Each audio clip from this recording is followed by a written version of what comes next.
Chào mừng quý vị quay trở lại với phần 2 của chương trình Tôi về Việt Nam ngày hôm nay với phần trò chuyện cùng ông Jordan Belfort, hay thường được gọi là sói già phố Wall. Một người với cuộc đời kinh doanh đầy thăng trầm và không ít tranh cãi, nhưng không ai có thể phủ nhận về tài bán hàng và kỹ năng thuyết phục khách hàng của ông. Mời quý vị cùng tiếp tục theo dõi cuộc trò chuyện sau đây.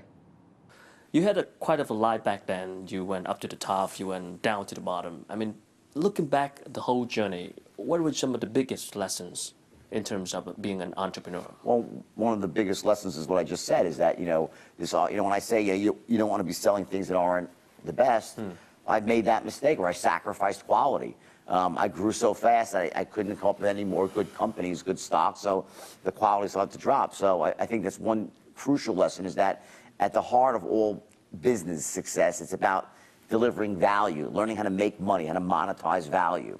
So if you're not delivering value, just looking to get money back, it's not a sustainable strategy. So certainly that's, focus on giving value. And in business, it's very easy to monetize value once you know the rules. So focus on value. Number two, I would say is that understanding the importance of cash flow versus profits. I think a lot of people, when they're getting into business, they don't understand the importance of cash and what that really means to a business, and how being in a strong cash position allows you to make really good decisions. And also that very often in a business, especially a new business, there are very simple ways to dramatically improve your cash flow, to cut certain types of deals with suppliers and banks, and just the way you structure your business. So you could actually manage your cash flow. It's certainly a very powerful lesson. And then also, I think one of the things I've learned just through all my big successes and failures is that ultimately we're defined as human beings, as business people and as people, by what we do when we're wrong. How do we handle failure? How do we handle getting knocked down? Do we let it destroy us, or do we pick ourselves back up and learn from it and grow stronger? So I think one of the great lessons for myself is that, within every failure lies a lesson, and if you're willing to embrace that lesson and grow from it and learn and work harder and try again, you could ultimately become more powerful than you ever imagined. Yeah, but the world today, the business world today, is so much different from back in the 90s. I mean, from your opinion, do you think there are some business concepts that are still applicable today, and some of the concepts that has worked before but don't work today? Oh, I don't think the business world is any different than it was. There's the same rules apply. If there's one thing that's different, it's just that things are moving so fast. But the actual overarching rules of business, they're no different. We see these aberrations out there, and we get the wrong idea because we'll hear about a company like a WhatsApp where they go out and they get sold for like $19 billion. They never had any revenue, and we wonder how they did that. And we hear about companies like Uber where there's mega growth around the world. But those situations are not typical. They're not typical situation. And they have massive amounts of venture capital behind them. So while they're not making any money, they're raising tens, if not, $100 million from Wall Street and bankers around the world. So, I just think it's important that people are aware, the average person is aware, that that's not really a duplicatable strategy. The average person has to be grounded in the real world. So there are things that have changed. For instance, online has become such a huge aspect of business. But the concept of what does online mean? Well, all it really means is it's a new place to get your leads. You still had to get leads in the world 20 years ago. You got to get leads today. How you monetize those leads? Well, yes, with online you can take the sales process a bit further sometimes, depending. You can almost generate some amount of money without ever speaking to someone. But even then, you're required to have your message out there, either on a video or in copy. So it's things aren't that much different. What's really happened is the online revolution has sped things up. It's created a paradigm shift in terms of where marketing dollars are being spent. So there are new things to be learned, like how do you navigate through social media? How do you navigate through the internet? But the rules of the game are the same, and it's about delivering value at a price, learning how to identify your target market, who's your best buyer. The rules aren't any different. For startups and entrepreneurs in, let's say, emerging markets like Vietnam, what is the chance of getting in touch with the venture capitalists in the West? It's minute.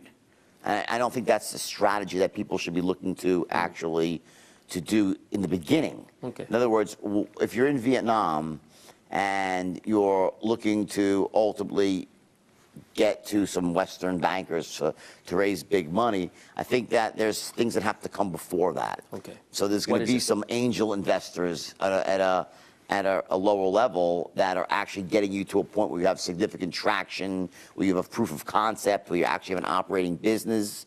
And then ultimately, yes, you can get money from a Western banker, you know, from venture capitalists. But again, for the most part, you're going to start off in Vietnam, going to people in Vietnam who are wealthy and successful, getting your first capital there. And then once you have your strategy a bit more substantial, I think it's much smarter for people to start and get traction using money locally. There's so much money in Vietnam right now. You can find, once you know how to raise venture capital, you can get money in Vietnam. Sure. And then once you do and you grow the business, then you can start looking to raise bigger money. You did a lot of trainings on the mindset, let's say, turning the intention, the ideas into reality. I mean, if people have a great idea, what should they do to turn it to reality? What are some of the first steps? Well, the first step is just to get clear on really what you want, and it's a step that most people never take. They, you know, they will set a goal.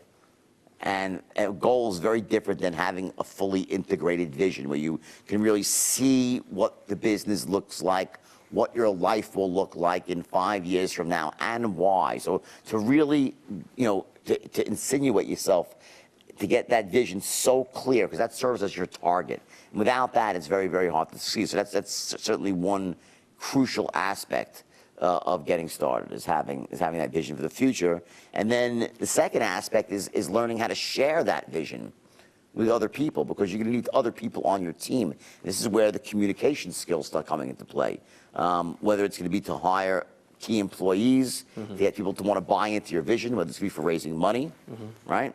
So that's certainly the next step is communication. And the third step is the actual real world business strategies that allow you to deliver the value and make money, versus go out there and try to deliver the value and it costs you more than you're selling it for, which is what happens with a lot of people. They don't understand how to run a business. So when I talk about manifesting success, harnessing the power of intention, what I'm really talking about is a combination of mindset and strategy, seamlessly integrated to form one cohesive strategy that runs from the outer world right to the end. It's just sort of this endless loop, and you take your ideas and put them into this loop, and they turn into reality.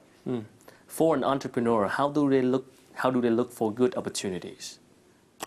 Well, you know, listen, there's lots of different you know, ways that people brainstorm and come up with great ideas. You know, listen, number one, I'm a big believer in that people should first start off and try to do something in their area of their passion, what they really enjoy, what they love, right? Sometimes that's not possible. In truth, it's not. You know, the money is not in your passion. It's somewhere else, right? You know, one of the things that I've always had success of is not so much inventing ideas, you know, inventing new markets, but taking ideas that are out there and making them more accessible, more user-friendly. You know, a great example of that is Apple. You know, Apple didn't invent the phone. They didn't invent the music player, right? I mean, the first person that really knocked the music player out of the market was Sony with the Walkman, right? But then Apple came along with a much better, and before they had these MP3 players that were impossible to use, right? You know, there was lots of cell phones out there and so-called smartphones before Apple invented the iPhone, but they found a better way. So I think that, you know, one of you see entrepreneurs is they're always looking at what's going on and trying to find a better way. I think that's a really great starting place, is to you know, go to your area of passion that you love, see what people are doing, and just, you know, and just sit there and try different combinations, and eventually, you know, you might hit on something, and eventually you will if you keep going at it.